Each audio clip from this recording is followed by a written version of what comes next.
Shalom Bapak Ibu Saudara kekasih. Sekali lagi kami sapa saudara semua, salam. Puji Tuhan, kita bersyukur pada hari ini kalau kita boleh mau beribadah kepada Tuhan. Saya percaya dimanapun Bapak Ibu, saudara-saudara dan anak-anak kami berada saat ini, saya percaya di sana Allah hadir untuk memberkati dan mengurapi kita semua.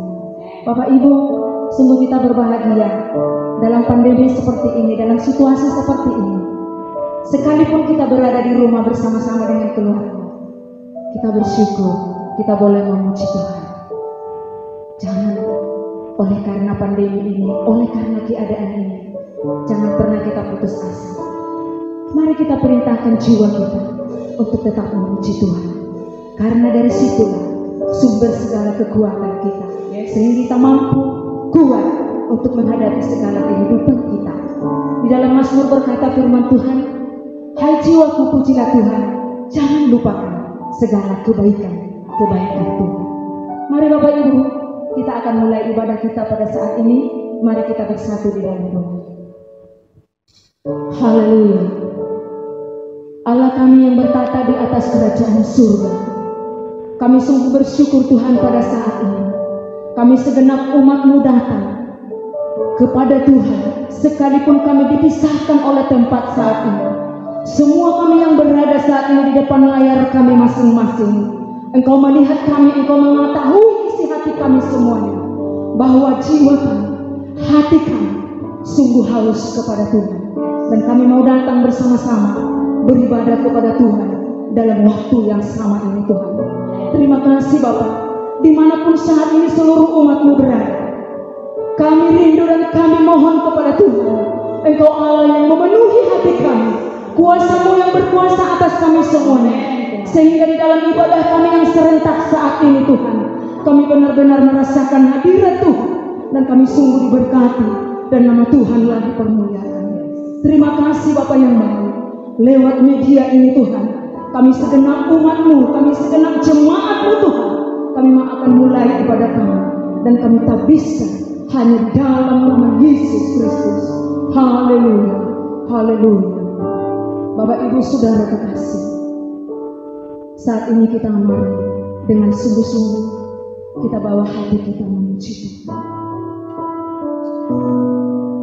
bersama-sama dengan seluruh anggota keluarga kita, dengan segenap hati kita mau tinggalkan Allah kita yang hidup. Haleluya.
Bernyanyi sampai malam tiba.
Jiwa kami memuji, jiwa kami menyembah, hormat pujian kuasa kami, penuhi kami, baharui kami, pulihkan kami,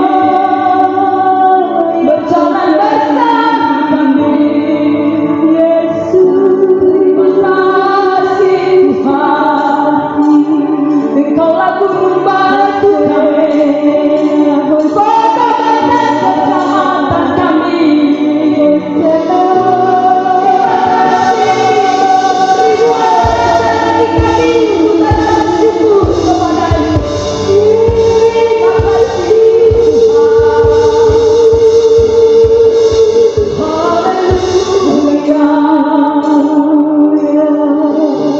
Terima kasih Tuhan, puji-pujilah Kau Tuhan, Engkau yang besar. Puji nama Yesus. Puluhan ribu Tuhan Yesus terbang sekeliling kami. Dunia saat ini sedang kacau oleh karena keadaan, tetapi kami sungguh sangat percaya Engkau Allah yang besar, yang membuat hati kami tetap terpesona kepada Engkau. Terima kasih Tuhan. Terima kasih Tuhan. Haleluya. Haleluya. Mari seluruh umat Tuhan saat ini, dimanapun Bapak Ibu Saudara, adik-adik berada, kita masih tetap dalam hadirat Tuhan. Kita mau katakan bersama-sama, Kau Allah yang besar, Allah yang selalu membuat kami terpesona. Mari dengan segenap hati kita, ajar dan mulia. Kau Yesus yang selalu membuatku terpesona. Segala pujian bagimu ya Tuhan. Hanya Kau yang layak diagungkan.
Tuhan, kami bersyukur pada saat ini Tuhan. Kami boleh bersama-sama meninggikan, memuji Tuhan, menyembah Tuhan, merasakan kuasa hadirat Tuhan. Terima kasih Bapa yang baik. Inilah penyembahan kami dengan tulus di hadapan-Mu Tuhan. Kami percaya nama Tuhan disenangkan. Bapa, sebentar kami mau bersorak, memuji Tuhan, meninggikan Tuhan. Kami percaya sukacita surga turun atas kami semua. Dalam nama Tuhan Yesus Kristus, kami berdoa dan bersyukur dan sudah menyembah Engkau. Haleluya, haleluya. Bersama umat Tuhan katakan, amin. Haleluya, haleluya. Puji Tuhan, saudara kekasih. Kita bersyukur hari ini kita boleh merasakan hadirat Tuhan lewat penyembahan kita kepada Tuhan. Saatnya kita mau bersukacita bersama-sama. Mari Bapak Ibu Saudara yang ada di rumah saat ini, semua kita bangkit berdiri. Ajak seisi rumahmu bangkit berdiri. Kita mau bersukacita. Terima sukacita surga. Haleluya. Mari bersama-sama Bapak Ibu untuk menyanyikan nama Tuhan. Haleluya.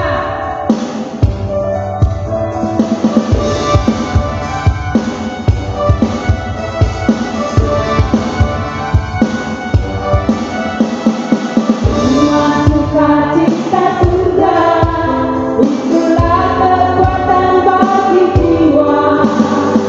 Dapat rasakan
Kita boleh bersuka cita hari ini kepada Tuhan.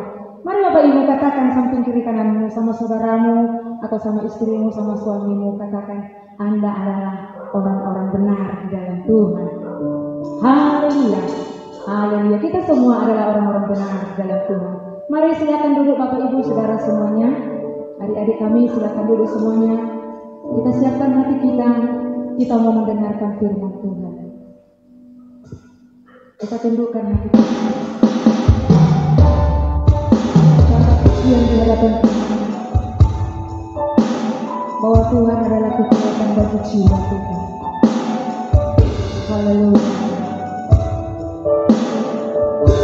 Mari bersama-sama katakan.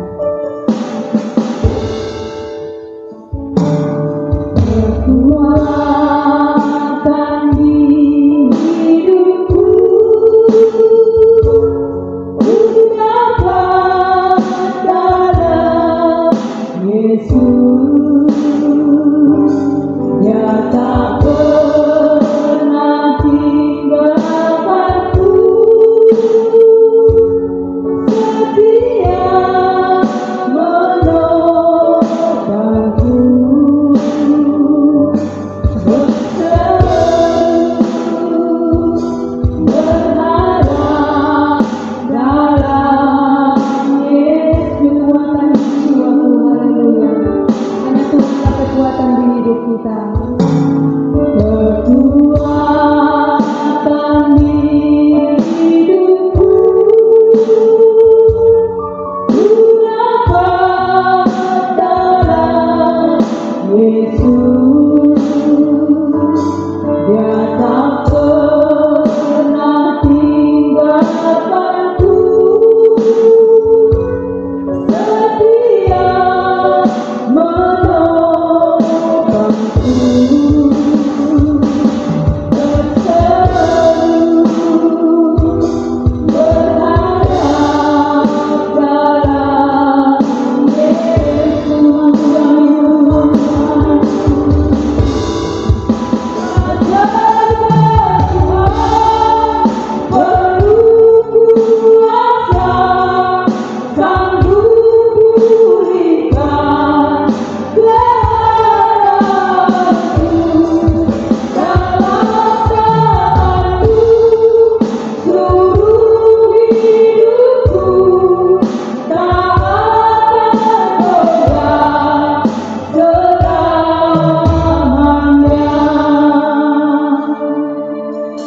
pernah tinggalkanku,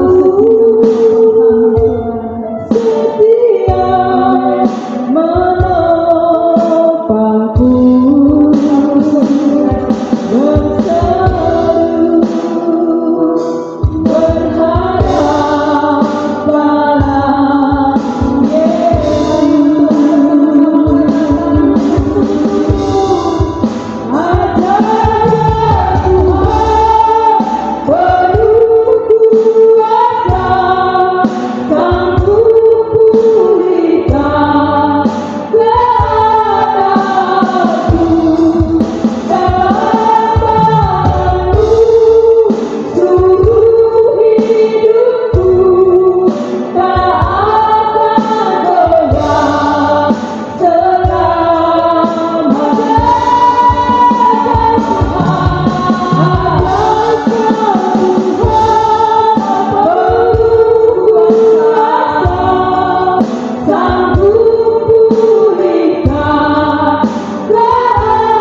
Bapak Ibu Saudara yang saya kasih dalam nama Tuhan Yesus Kristus, jemaat Tuhan yang diberkati oleh Tuhan, bagaimana kabarnya pagi hari ini? Saya percaya kita tetap mengikuti ibadah kita pagi hari ini dengan sukacita dan penuh dengan damai sejahtera. Walaupun kita beribadah secara online, tapi saya percaya tidak mengurangi sukacita kita dalam beribadah kepada Tuhan.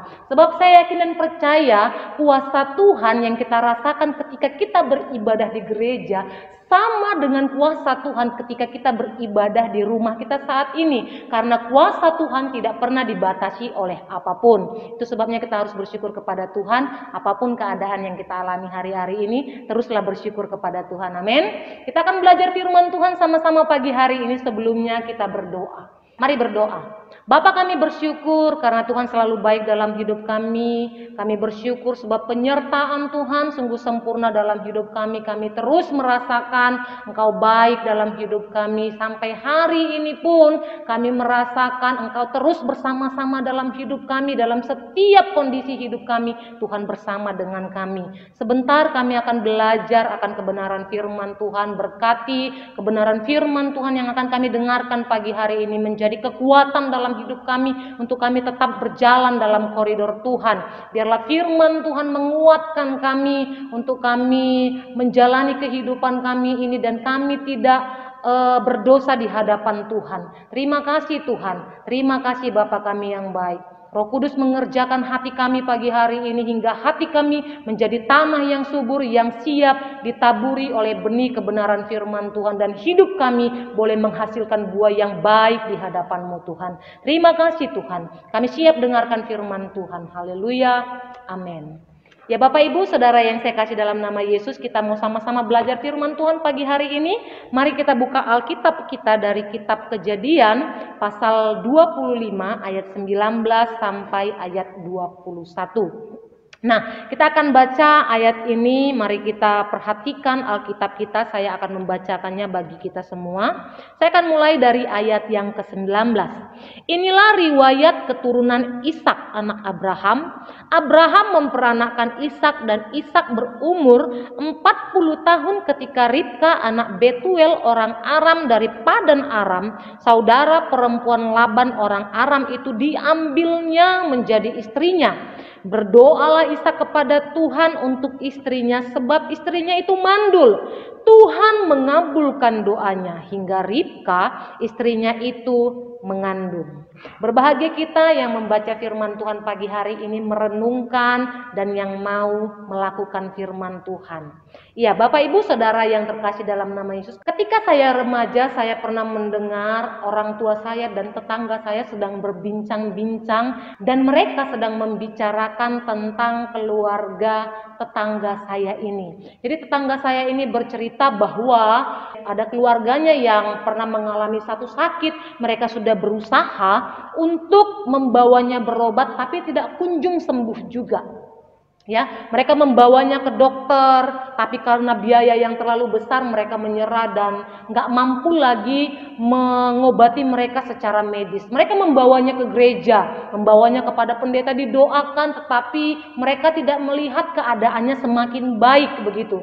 Sampai ia mengundang hamba-hamba Tuhan yang lain ke rumahnya supaya orang sakit ini didoakan dan dia boleh disembuhkan oleh Tuhan. Bahkan mereka membawanya ke tempat KKR supaya ia mendapatkan kesembuhan. Tetapi mereka tidak merasakan atau mereka tidak melihat bahwa saudara atau keluarga mereka yang sakit ini disembuhkan. Hingga akhirnya mereka memilih alternatif lain. Mereka membawa orang sakit ini ke dukun untuk disembuhkan, karena mereka percaya bahwa dukun ini orang pintar yang bisa menyembuhkan.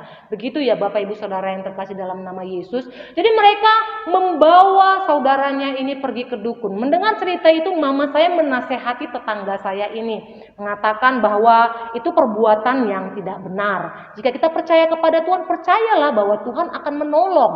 Mungkin tidak dengan ukuran manusia atau waktunya manusia, tetapi dengan waktunya Tuhan, begitu ya. Tetapi mungkin karena keluarga ini sudah sangat terbiasa dengan kebiasaan-kebiasaan untuk pergi ke dukun, dia tidak dapat terima apa yang disampaikan oleh orang tua saya.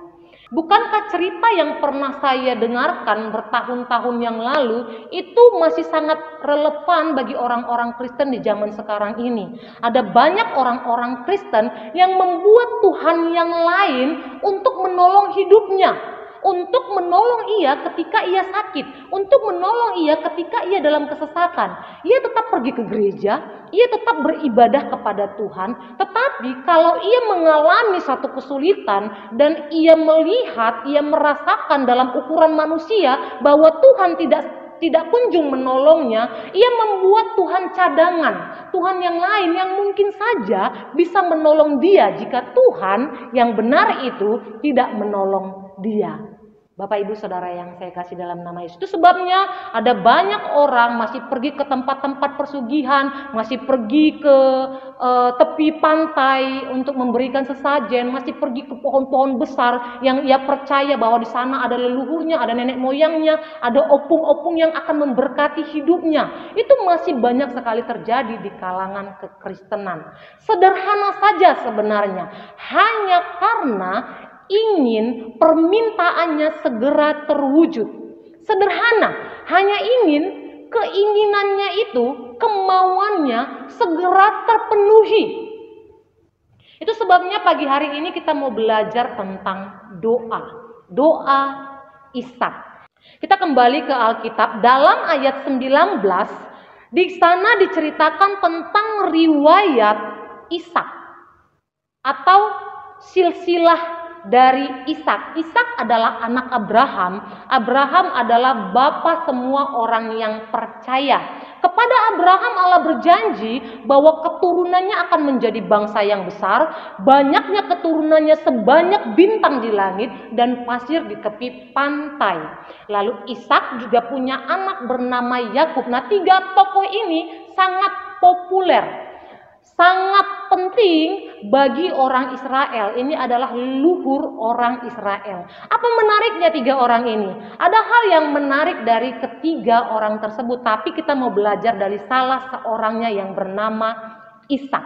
Ishak ini berbeda dengan Abraham. Apa uniknya Ishak? Yang pertama, Ishak adalah satu-satunya orang di antara mereka yang hanya memiliki satu istri. Ya, Abraham memiliki dua istri. Ketika Abraham gak sabar, tergesa-gesa menanti janjinya Tuhan, ia mengambil Hagar, hamba dari Sarai istrinya, untuk dinikahi. Supaya apa? Supaya ia mendapatkan anak. Dan Yakub, anak Ishak, mempunyai 4 istri. Itu sebabnya anaknya sampai 12. Nah, 12 inilah yang menjadi 12 suku Israel. Tetapi Ishak, yang menarik adalah Ishak hanya memiliki satu istri dan anak kembar. Lalu menariknya dari tokoh yang bernama Ishak ini adalah Abraham diceritakan di dalam Alkitab sebanyak 14 pasal. Dari pasal 11 sampai pasal 25, di sana diceritakan tentang kehidupan Abraham. Jadi total ada 14 pasal Alkitab kita menceritakan tentang hidup Abraham. Sedangkan Yakub diceritakan sebanyak 23 pasal di dalam kitab ini. Itu ya. Tetapi Ishak hanya diceritakan 3 pasal saja. Sangat singkat dibanding dengan Abraham dan Yakub, Bapak Ibu Saudara yang saya kasihi. Makanya beberapa penafsir menafsirkan bahwa tokoh ini adalah tokoh yang terkecil dibanding dengan Abraham dan Yakub. Kenapa? Karena diceritakan cukup singkat dibanding dengan Abraham dan Yakub. Nah, kita mau belajar tentang doa Ishak. Kita mau belajar bersama-sama, kita kembali ke ayat yang ke-20. Di ayat yang ke-20 dikatakan di sana bahwa Ishak menikah ketika usianya 40 tahun. Bapak Ibu Saudara yang saya kasih dalam nama Yesus. Lalu kemudian di ayat yang ke-21 dikatakan di sana bahwa Ishak berdoa untuk istrinya Ribka yang pada saat itu mandul. Lalu dikatakan selanjutnya Tuhan menjawab doa Ishak. Tuhan mengabulkan permintaan Ishak hingga istrinya Ribka mengandung. Nah, ayat ini adalah ayat pendukung bagi golongan kekristenan yang berkata, kalau kau perlu apa-apa berdoa saja. Kalau kau perlu uang sekarang ini, berdoa saja, Tuhan pasti akan berikan. Lihat Ishak, ketika ia berdoa supaya istrinya diberikan anak, supaya istrinya mengandung, maka Tuhan menjawab doanya. Jadi ini menjadi ayat andalan bagi mereka yang ingin permintaannya sesegera mungkin terpenuhi. Kalau kau butuh apa-apa, datang kepada Tuhan, berdoalah kepada Tuhan, maka Tuhan akan mendengar doamu dan Tuhan akan menjawab engkau. Mari kita belajar konteks dari ayat ini. Apakah benar penulis sedang mengajarkan kepada kita pembaca hal yang demikian? Jika kamu meminta sesuatu, jika kamu memerlukan sesuatu, tinggal berdoa saja, maka Tuhan akan memberikan. Membawakan contoh Ishak yang berdoa kepada Allah untuk Ribka, lalu Ribka mengandung. Atau penulis sedang ingin memberikan pesan yang lain, Bapak Ibu Saudara yang terkasih dalam nama Yesus. Kita kembali ke konteksnya pada saat itu. Di ayat yang ke-21 di sana dikatakan istrinya mandul. Kata mandul di sana menjadi sangat penting. Kenapa? Karena perempuan mandul bagi orang Israel, di tradisi orang Israel itu adalah aib, Bapak Ibu Saudara yang saya kasihi. Jadi kalau perempuan mandul itu di dalam bangsa Israel itu seperti orang yang sangat diremehkan, tidak dianggap sama sekali. Jadi kalau kita hidup di zaman itu, ada seorang suami yang memiliki istri, lalu istrinya mandul, si suami berhak untuk mengambil perempuan lain untuk dinikahi dan meninggalkan perempuan yang mandul ini supaya ia mendapatkan keturunan. Serendah itulah perempuan Israel yang tidak dapat mengandung, Bapak Ibu Saudara yang saya kasihi. Itu konteksnya pada zaman itu. Lalu yang kedua, pada saat itu di tanah Kanaan, di tempat mereka tinggal, orang-orang di sana bukan menyembah kepada Allah yang benar, yaitu Yahweh. Mereka memiliki banyak dewa. Contohnya dewa El Berit, dewa Asyera, dewa Dagon. Nah, dewa-dewa ini mempunyai keahlian masing-masing. Contohnya Dewi Asyera, ini adalah dewi kesuburan. Jadi kalau kita membutuhkan sesuatu, contohnya kita ingin memiliki anak seperti yang dialami oleh Ishak dan Ribka, ia harus datang kepada Dewi Asyera supaya Dewi memberikan anak bagi mereka. Jadi pada zaman itu, jika orang menyembah kepada satu Tuhan yaitu Yahweh, ia akan menghadapi tantangan yang besar. Sebab apa? Pada zaman itu banyak orang menyembah kepada dewa-dewa. Mereka datang kepada dewa A untuk satu permintaan yang bisa dipenuhi oleh dewa A. Mereka datang ke dewa B dan yang lain-lain, Bapak Ibu. Jadi kalau percaya hanya kepada satu Tuhan, yaitu Yahweh, itu adalah tantangan yang berat pada waktu itu. Itu konteksnya pada waktu itu, Bapak Ibu Saudara yang saya kasih dalam nama Yesus. Nah, di ayat yang ke-21, mari kita pelajari bersama-sama ayat 21. Berdoalah Ishak kepada Tuhan untuk istrinya, sebab istrinya itu mandul. Tuhan mengabulkan doanya hingga Ribka istrinya itu mengandung. Tahukah jemaat Tuhan bahwa kondisi yang dialami Ishak pada saat itu tidak semudah ketika kita membaca ayat ini. Ishak meminta, Tuhan memberi. Ishak berdoa, Tuhan menjawab. Ishak berseru kepada Tuhan, Tuhan mengabulkan permintaannya. Tidak semudah itu. Berapa lama Ishak berdoa kepada Tuhan? Mari kita perhatikan ayat 20 dan ayat 26. Bapak Ibu boleh perhatikan Alkitabnya, saya akan bacakan bagi Bapak Ibu Saudara yang saya kasihi. Dan Ishak berumur 40 tahun. Bapak Ibu, jadi 40 tahun Ishak menikah dengan Ribka. Di ayat ke-26 saya bacakan bagi saudara. Sesudah itu keluarlah adiknya, tangannya memegang tumit Esau, sebab itu ia dinamai Yakub. Ishak berumur 60 tahun pada waktu mereka lahir. Ishak berumur 40 tahun ketika ia menikah, dan Ishak mendapatkan anak ketika usianya 60 tahun. Bapak Ibu Saudara yang saya kasih dalam nama Yesus. Ada rentang waktu 19 tahun kurang lebih Ishak berdoa menunggu janji Tuhan atas keluarga mereka. 19 tahun Ishak bergumul dengan kemandulan Ribka istrinya. 19 tahun Ishak menunggu Tuhan menjawab doanya.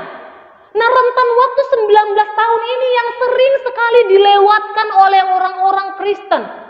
Bukan ketika Ishak berdoa Tuhan langsung mengabulkannya. Selama 19 tahun Ishak berdoa untuk istrinya. Saya yakin dan percaya ketika Ishak baru saja menikah dengan Ribka ketika usianya 40 tahun, ia langsung ingin punya anak. Ya, kenapa? Karena Ishak tahu bahwa dia adalah anak perjanjian. Allah berjanji kepada bapaknya Abraham bahwa keturunan Abraham akan menjadi bangsa yang besar. Banyaknya keturunannya seperti bintang di langit dan pasir di tepi pantai. Tetapi ternyata bertahun-tahun Ishak menunggu janji Tuhan. Ia tahu bahwa melalui dirinya lah, melalui hidupnya lah, melalui keturunannya lah, janji Tuhan akan digenapi. Begitu penting bagi Ishak untuk memiliki anak, karena itu adalah bagian dari penggenapan janji Tuhan kepada Abraham bapaknya. Ishak berdoa selama 19 tahun untuk istrinya. Ishak berdoa untuk istrinya. Ini suami yang baik ya, Bapak Ibu Saudara yang saya kasihi. Kenapa? Ia berdoa bertahun-tahun berseru kepada Tuhan untuk istrinya. Ada berapa banyak bapak-bapak di tempat ini yang selalu berdoa untuk istrinya, atau sebaliknya malah istri-istri yang sering bergumul untuk suaminya. Saya ingin percaya jemaat Tuhan, kita saling mendoakan bersama-sama. Amin. Nah, Ishak di sini dikatakan ia bergumul, ia berdoa untuk istrinya selama 19 tahun. Apakah ada waktu-waktu jenuh bagi Ishak untuk berdoa? Tahun demi tahun Ishak menunggu dan berdoa supaya Tuhan memberikan keturunan baginya. Mungkin selama 19 tahun mereka tidak terus berseru. Mungkin ada titik jenuhnya dia berdoa kepada Tuhan. Bayangkan Bapak Ibu, 19 tahun dia berdoa untuk masalah yang sama, untuk pergumulan yang sama. Mungkin ada waktu dia jenuh berdoa, mungkin ada waktu ia lemah dan tidak ingin lagi untuk memiliki anak lagi. Ya sudahlah Tuhan, terserah Engkau lah, mau kasih, mau enggak. Tetapi mungkin ia bangkit lagi, ia berdoa lagi kepada Tuhan, ia berseru lagi kepada Tuhan. Karena Ishak, saya yakin dia bukan manusia yang sempurna. Dia bukan suami yang sempurna. Ada proses belajar di sana. Selama 19 tahun masa penantian, ia terus belajar, ia terus berdoa kepada Tuhan. Apakah Ishak selama 19 tahun ia menunggu janji Tuhan? Apa mungkin ada satu titik ia lemah atau dia frustasi dengan keadaannya? Karena sudah terlalu lama ia berdoa, tidak ada yang tahu. Tetapi Ribka, apakah ia frustasi dengan keadaannya? Kemungkinan besar iya. Karena dia adalah seorang perempuan. Perempuan yang mandul itu aib pada zaman itu. Lalu ia kembali mereview kehidupan dari keluarga suaminya. Karena apa? Mertuanya Abraham mengambil perempuan lain supaya Abraham mendapatkan anak. Begitu ya. Ia mengingat bahwa bapak mertuanya mengambil perempuan lain. Apa mungkin Ishak juga akan mengambil perempuan yang lain dan meninggalkan aku supaya ia mendapatkan anak? Mungkin ia kepikiran, mungkin ia lemah, mungkin ia mulai putus asa. Tetapi Ishak tidak melakukan seperti yang dilakukan oleh bapaknya Abraham. Ia tetap memiliki satu istri, ia tetap berdoa kepada Tuhan. Doa yang panjang, iman yang kuat, membuahkan hasil yang luar biasa. Tetapi bukan dengan waktu yang singkat, Bapak Ibu Saudara yang saya kasih dalam nama Yesus. Ishak sabar menunggu janji Tuhan. Ishak bertekun menunggu janji Tuhan. Ishak menyerahkan dirinya, menyerahkan keluarganya kepada Tuhan. Ia tidak mengambil perempuan lain supaya ia mendapatkan keturunan dari perempuan yang lain. Sekali lagi Bapak Ibu jemaat Tuhan, Ishak bukan orang yang sempurna. Semasa 19 tahun ia berdoa kepada Tuhan. Ada banyak proses di dalam hidupnya dan ia belajar terus menerus. Dan ia tetap berdoa kepada Tuhan. Nah, banyak mental orang Kristen tidak lagi demikian. Maunya kalau berdoa Tuhan langsung jawab. Maunya ketika kita meminta Tuhan langsung memberikannya kepada kita. Nah, yang lebih ironisnya lagi, ayat yang ke-21 ini dijadikan ayat andalan. Ketika Ishak meminta, Allah mengabulkan doanya. Hingga melupakan ayat-ayat yang lain, hanya mengambil satu penggalan ayat untuk mendukung keinginannya. Ia lupa bahwa di ayat ke-26 dikatakan di sana, usia 60 tahun Ishak mendapatkan anak. 19 tahun Ishak dengan sabar menunggu janji Tuhan. 19 tahun Ishak menunggu jawaban Tuhan. 19 tahun Ishak menunggu janji Tuhan, supaya janji Tuhan yang diberikan kepada Abraham bapaknya yang harus diteruskan oleh dirinya tergenapi di bumi ini. Bagaimana dengan kita orang-orang Kristen pada zaman ini?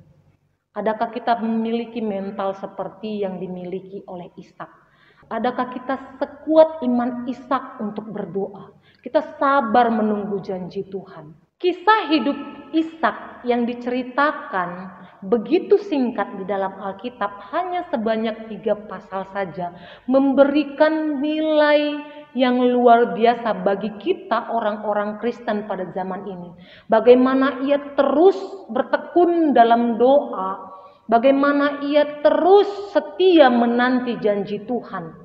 19 tahun ia menanti Tuhan menjawab doanya. Bapak Ibu Saudara yang saya kasih dalam nama Yesus. Dari tokoh Ishak yang diceritakan hanya 3 pasal saja di dalam Alkitab ini, kita belajar bahwa arti doa bukan sedangkal hanya keinginan kita terpenuhi, hanya permintaan kita diberikan, hanya doa kita, harapan kita dikabulkan atau diwujudkan, tetapi tanda penyerahan diri kita kepada Tuhan. Saya teringat ketika akan tiba harinya Yesus akan disalibkan di Bukit Golgota. Malamnya ia berdoa kepada Bapaknya, "Bapa, kalau bisa lalukanlah cawan ini daripadaku." Yesus berkata demikian. Secara manusia dia ketakutan menghadapi hari saatnya yang sudah tiba. Secara manusia dia gemetar. Secara manusia ia ingin sekali menolak hari itu datang. Kalau bisa Bapa, lewatkanlah cawan ini daripadaku. Tetapi di akhir doanya Yesus berkata, "Bukan kehendakku yang jadi, melainkan kehendakmu-lah yang jadi." Dari hal ini kita belajar bersama-sama bahwa arti doa bukan sekedar keinginan kita terwujud, bukan sekedar permintaan kita diberikan oleh Tuhan, bukan sekedar harapan kita, cita-cita kita, keinginan kita diberikan, dikabulkan, diwujudkan oleh Allah kita yang kita sembah. Tetapi tanda penyerahan diri kita kepada Tuhan. Bagaimana Yesus menyerahkan dirinya. Bagaimana Ishak menyerahkan dirinya. Ia bukan berpatokan kepada permintaanku Tuhan, keinginanku Tuhan, penuhilah. Tetapi ia menyerahkan dirinya kepada Tuhan. Sampai akhirnya rencana Allah digenapi di dalam kehidupannya. Demikian firman Tuhan yang dapat saya bagikan pagi hari ini. Tuhan Yesus memberkati kita semuanya. Biarlah kita tetap teguh dalam iman kita. Biarlah kita tetap tekun dalam doa kita. Pergumulan yang saat-saat ini sedang kita gumulkan, tetaplah bertekun di dalam doa. Dan Tuhan tetap memperhatikan. Dan percayalah bahwa Tuhan pasti akan menolong kita untuk melakukan firman Tuhan ini. Mari kita berdoa bersama-sama. Terima kasih Tuhan untuk firman Tuhan yang kami dengarkan pagi hari ini. Berkati hati kami ya Tuhan. Berkati hati kami, hidup kami, pikiran kami. Biarlah kami tetap tertuju kepada Tuhan. Kami memahami apa yang menjadi rencana Tuhan dalam hidup kami, supaya kami tidak menyimpang dari jalan dan perintah-perintah Tuhan. Terima kasih Tuhan. Dalam nama Yesus kami berdoa dan mengucap syukur. Haleluya. Amin.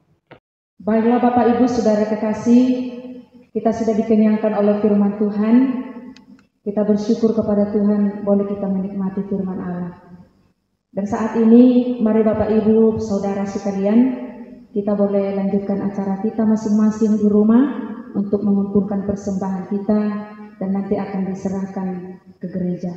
Jemaat Tuhan, mari kita berdiri bersama. Kita akan mengakhiri ibadah kita. Kita akan berdoa kepada Tuhan dan terimalah berkat dari Tuhan kita Yesus Kristus. Bapa di dalam surga, terima kasih Tuhan, kami sudah beribadah dan sudah mendengarkan firman-Mu, dan kami telah mendoakan saudara-saudara seiman kami yang sakit. Tuhan Yesus Kristus, Allah penyembuh yang berkuasa menolong kami semuanya, memberkati semua jemaat-Mu. Dimuliakanlah Engkau ya Tuhan Yesus dari saat ini sampai selama-lamanya. Terima kasih Bapak, terima kasih Yesus. Jemaat Tuhan, angkat tangan saudara, terimalah pemberkatan dari Tuhan kita, Yesus Kristus. Anugerah dari Allah Bapa dan kasih sayang dari Yesus Kristus dan persekutuan Roh Kudus yang menyertai dan memberkati kita dari hari ini sampai Maranatha Yesus datang kedua kalinya. Amin. Selamat hari Minggu saudaraku. Tuhan Yesus memberkati kita semua. Amin.